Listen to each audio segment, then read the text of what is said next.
इस जायजे में कराची के सबसे मशहूर रूहानी मरकज़ के पीछे छुपी हैरान कुन और खूनी तारीख जानते हैं।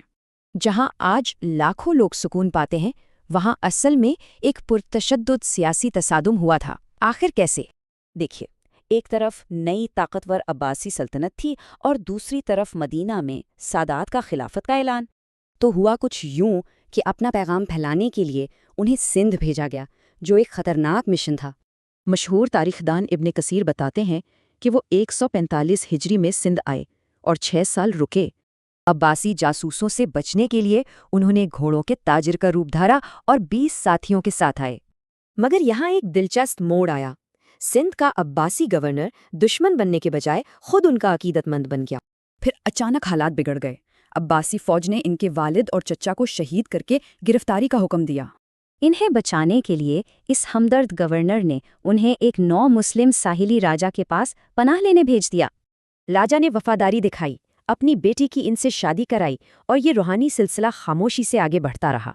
ये खबर जब खलीफा मंसूर तक पहुंची तो उसने फौरन उस हमदर्द गवर्नर को हटाकर अफ्रीका जलावतन कर दिया। नए गवर्नर को सख्त हुक्म मिला, अब्दुल्ला शाह गाजी को फौरन गिरफ्तार करो, वरना राजा पर फौजी हमला कर दो। मगर वो राजा का नुकसान नहीं चाहते थे, इसलिए महल छोड़कर अपने साथियों के साथ जंगलों में निकल गए। भटकते भटकते ये लोग क्लिफ्टन के करीब समुंदर किनारे एक बंजर और सुनसान पहाड़ी पर आ बसे। शदीद प्यास थी। तारीख में आता है कि तब एक मोजज़ा हुआ। इस खारे पानी के बिल्कुल बीच मीठे पानी का चश्मा फूट पड़ा।